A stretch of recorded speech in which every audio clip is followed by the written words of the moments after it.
In the last few years, the furry community has become very politicized. Many furries feel that the fandom used to be very open and accepting, even of things traditionally seen as bad or even illegal.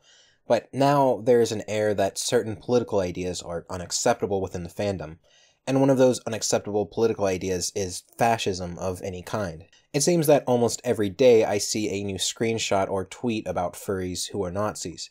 Now, a lot of these claims can be dismissed as people basically just using the word as an expletive to insult their political opponents, but as more and more screenshots pop up of private conversations between individuals and accounts made on actual Nazi websites, we have to ask the question, are there actual Nazis in the furry fandom? And if there are, how much of a problem is it? And don't take this the wrong way. The purpose of this video isn't to expose anyone. It's meant for both liberals and conservatives to try and give a fair assessment of both and maybe help bridge the gap that has developed in the furry community. Before we start, I think it's important to establish a few definitions. Now, as with any politicized words, these definitions change and your definition might not match mine exactly, but for the sake of clarity, here are mine. Nazi is short for National Socialist.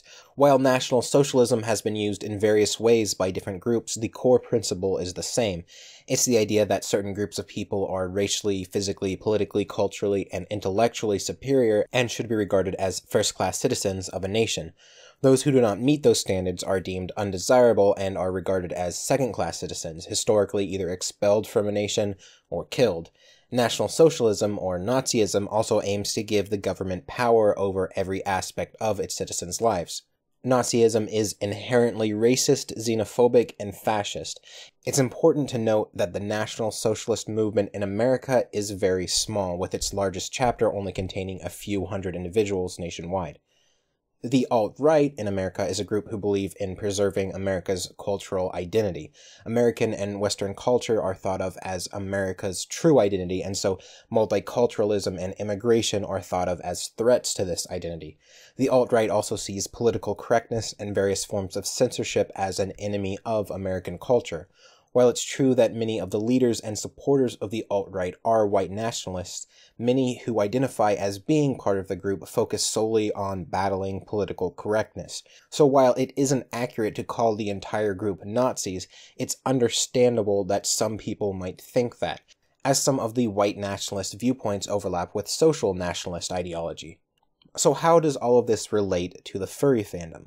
Recently, a group has cropped up calling themselves the alt-furry. Now, what immediately comes to mind is the alt-right, with the conclusion that the members of the alt-furry are Nazis.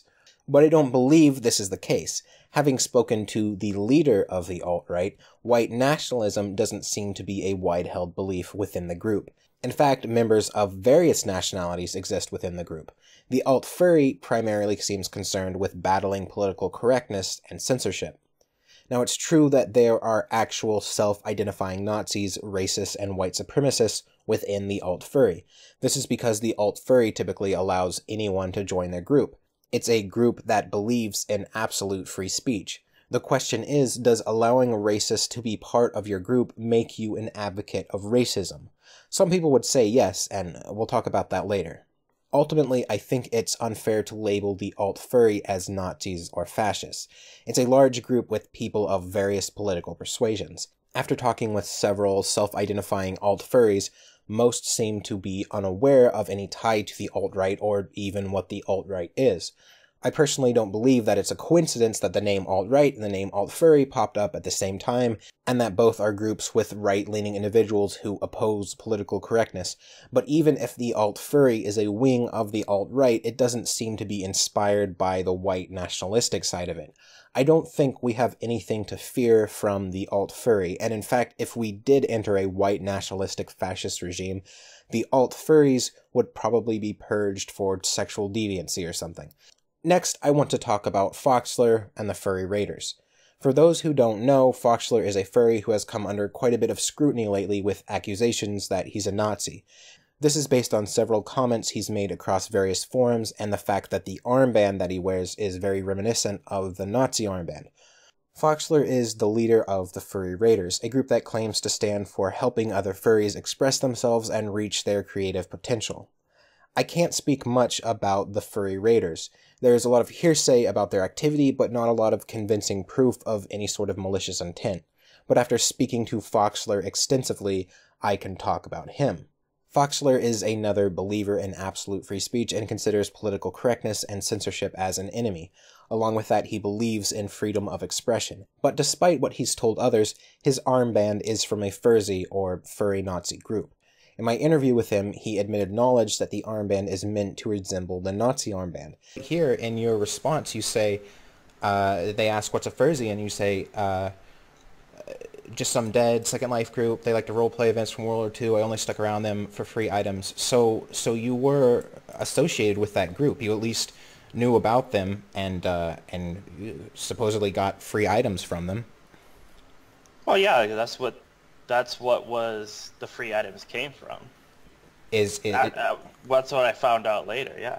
So that armband didn't come from them? I don't know. I think it came from them.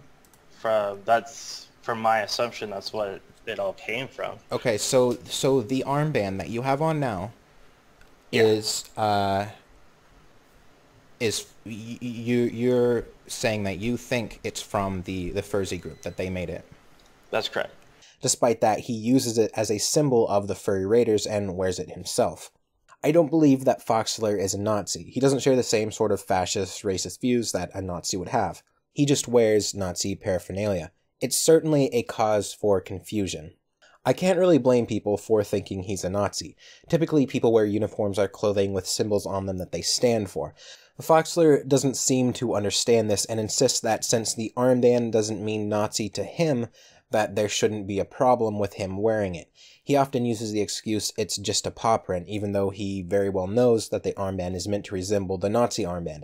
I would highly recommend watching my interview with him. So, are there National Socialists in the fandom? Yes, there are some, but they are exceptionally rare. I would even go as far as to say that any furry who claims to be a Nazi probably doesn't know what actual Nazis stood for, or at least doesn't actually stand for those things themselves. If they did, they wouldn't be a furry, as it would be seen as deviant and undesirable by actual Nazis.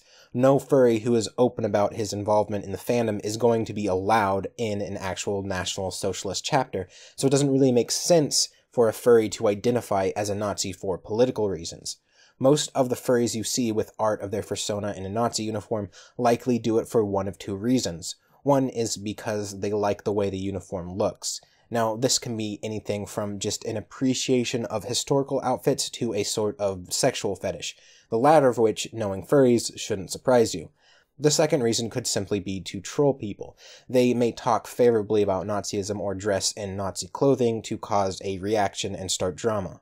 So moving on to my second point, the question becomes, is all of this a problem? Is wearing the Nazi paraphernalia or talking favorably about Nazism or even self-identifying as a Nazi a problem for the furry fandom?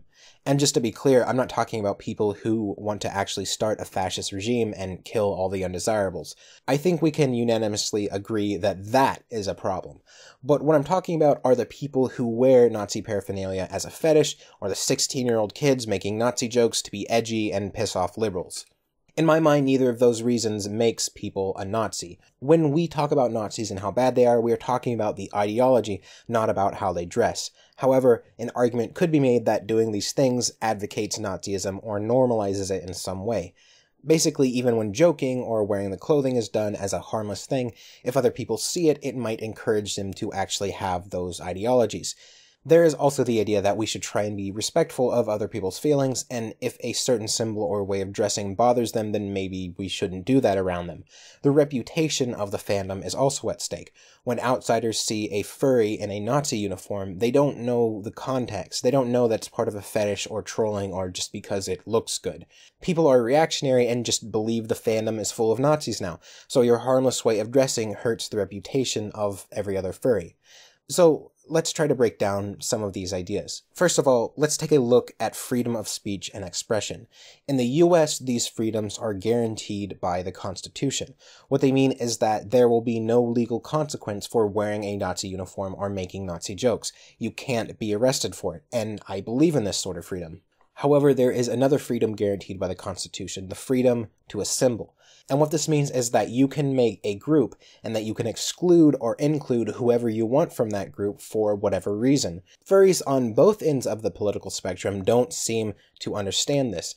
A group can have whatever rules it wants as long as they are otherwise legal. You can't force a group to have free speech. If a group wants to limit the speech and expression of its members, they can do that.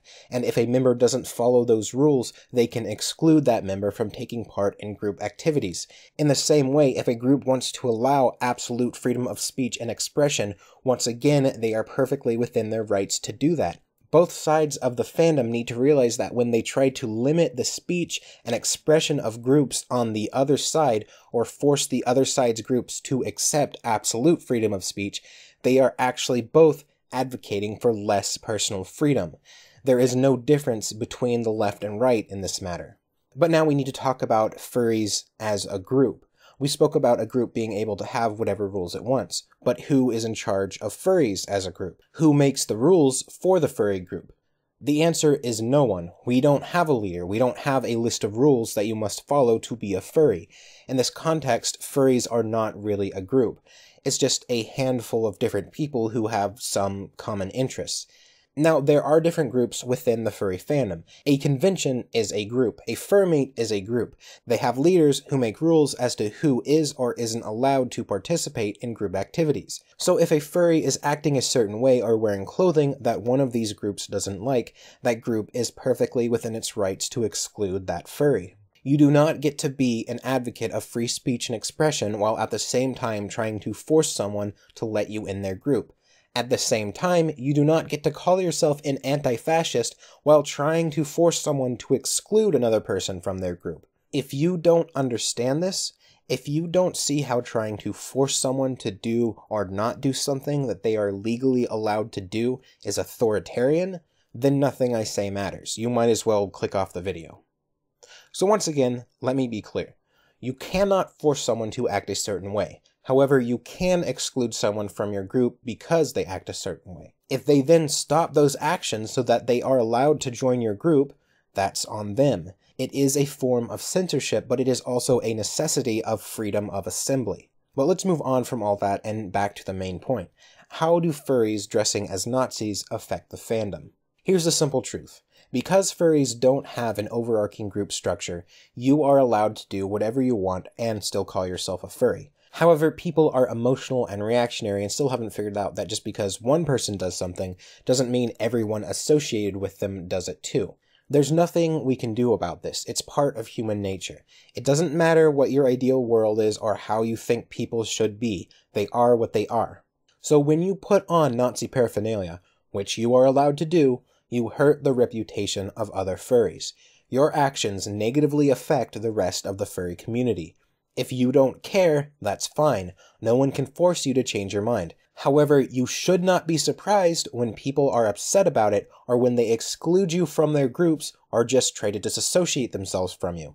When they laugh and point at you or act aggressively towards you or are inconsiderate of your feelings, you are simply getting a taste of your own medicine. Call it karma.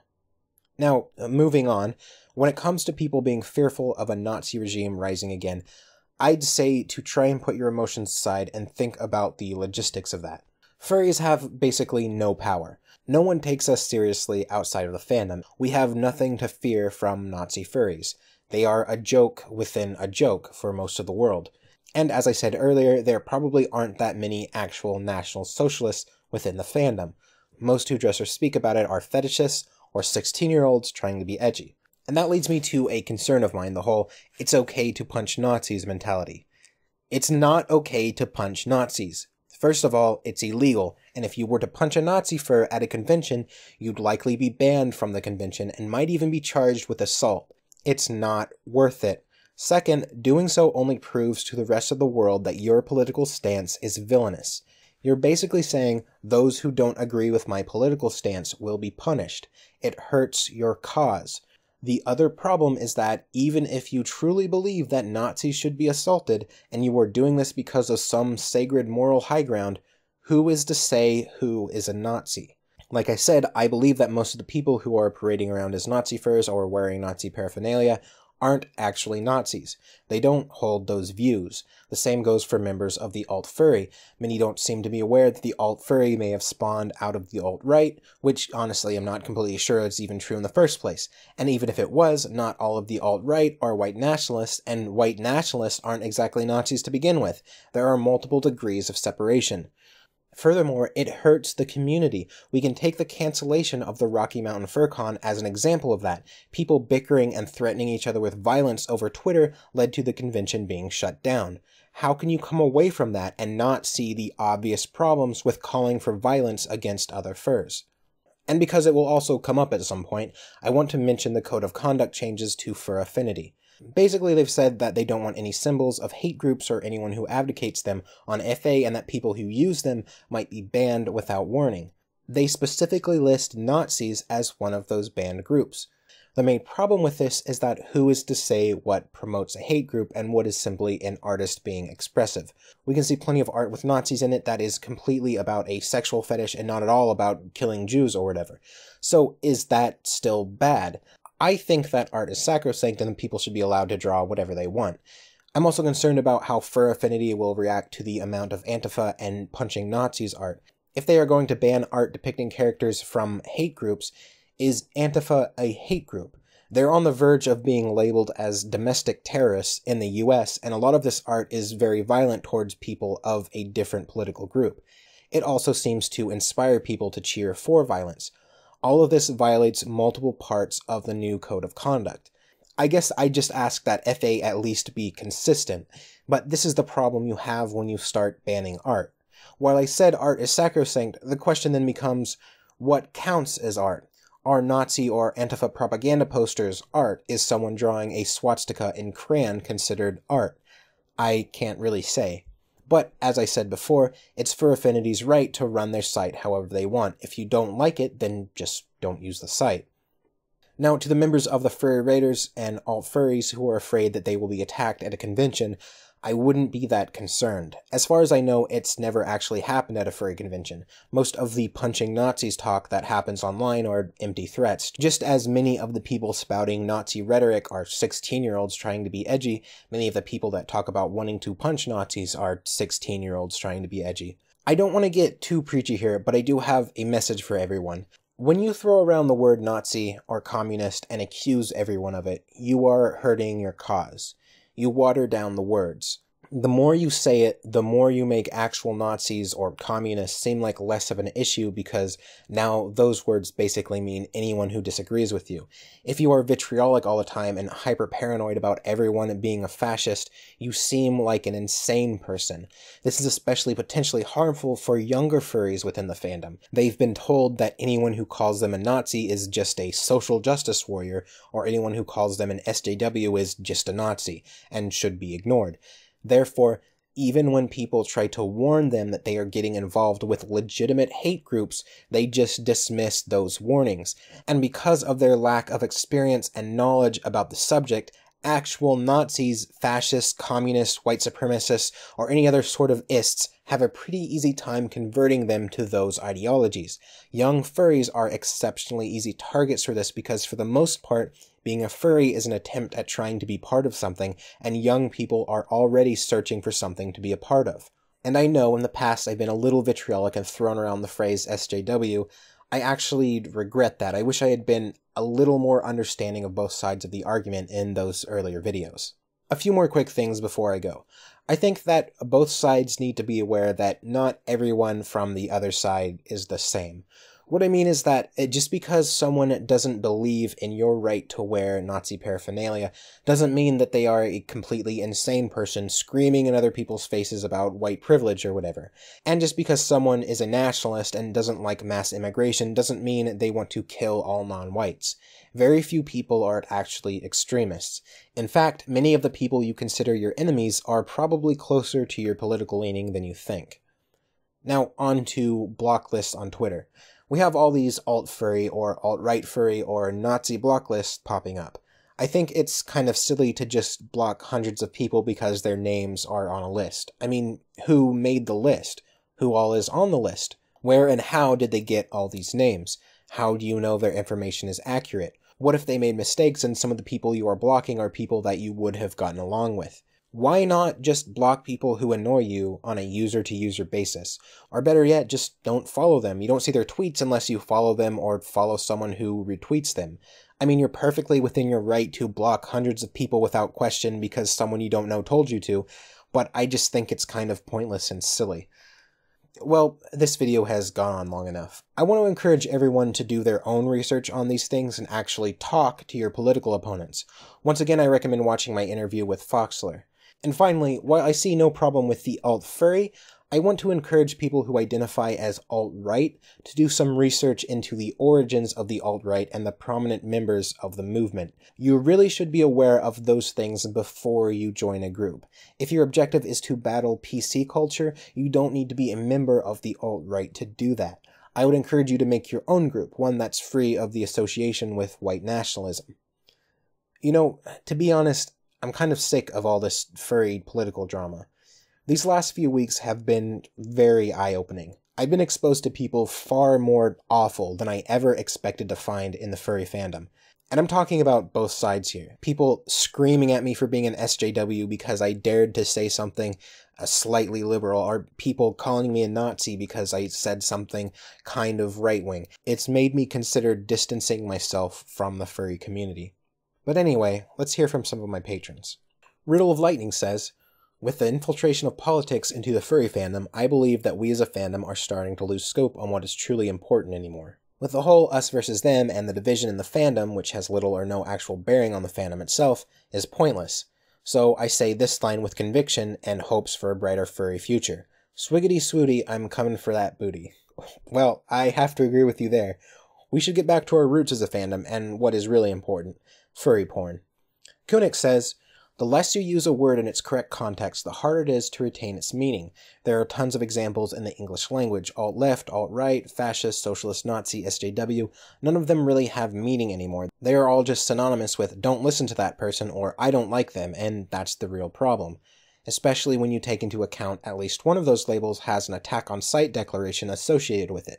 Or still the social or moral justification that attacking that person makes you a better person. If a label devolves so much as to include anyone, but still has such a heavy consequence attached to it, then you're building up for a lot of people to get hurt. I'd really hate to see it get to the point where a child can call their parent a Nazi for having an early bedtime, and a teacher attacks that parent in some misguided attempt to protect the child. It's an extreme hypothetical, but people have done stranger things. That hypothetical isn't actually all that extreme. We already have people who try to ruin your life if they suspect you might be a racist or misogynist or anything really, and all you have to do to set them off is some off-color joke on some forum from 15 years ago. As to the whole meaningless label thing, it's becoming a problem too. I don't know what's worse, the people calling everyone a Nazi or SJW, or the horde of brainless followers who dogpile the accused. Roe says, as a liberal, I think I've preached talked with your political opponents to death. To be honest, I laughed when Richard Spencer got smacked in his smug little jock football do you even lift alpha potato face. But do I think the guy should have done it? No, I don't. Here's the thing, it's not hard to understand why punching Nazis feels good. What's a little harder to understand is that by doing so, we are endangering our future as a diplomatic society. If we move our disagreements from the realm of peaceful discussion into the realm of violence and retribution, it may not be so easy to tow it back. Think about this, if white nationalists were somehow to gain political power, would you want them to be good old boys who get a little tear in their eye when they think about freedom of speech, or would you prefer them to be jaded brown shirts who don't give a shit about allowing their opposition to speak, because they never got the chance either? Look, there are little white nationalist town halls you can watch, where Richard Spencer and his pals sit there and laugh about how the left has given them wave after wave of new recruits, whether it be because of violent counter-protest or an oppressive PC culture. Sure, Spency was a little embarrassed when he got sucker punched in the jaw, but ultimately, those kinds of actions are painting his movement as sympathetic. It needs to end. The left needs to have civil discourse with the right, and if we can't talk to Nazis, then at the very least we need to ignore them. I can certainly agree that whenever a Nazi is attacked or Antifa goes on some riot, the general public sympathizes with the other side. And while I think Nazi furries are fairly harmless, I'm not so sure it's a good idea to just ignore the white nationalists or Nazi movement as a whole. If you don't want those things to come to pass, they need to be diplomatically opposed, like you said. As to how to oppose them, whether it be National Socialism or Communism, We need to be more intelligent about how we respond. If their ideology is bad, prove it to them and to others. Talk to your political opponents. Don't try to assassinate them with hearsay. Let them assassinate themselves when they open their mouths. As the rift within the furry community grows, we are left with the question, what do we do? Do we attempt to mend what is broken, or is it best to accept that we will never again be a unified community? Perhaps that's a topic for another video. Anyway, I'm Kothrix, and regardless of your political leaning, you have a wonderful day. Hey everyone, this is just a reminder that I do gameplay streams on Twitch at 9 PM Eastern every weekday, and if you want to get a hold of me, the best way is through Twitter. Finally, I want to thank those of you who support me on Patreon and Twitch. You make all of this possible.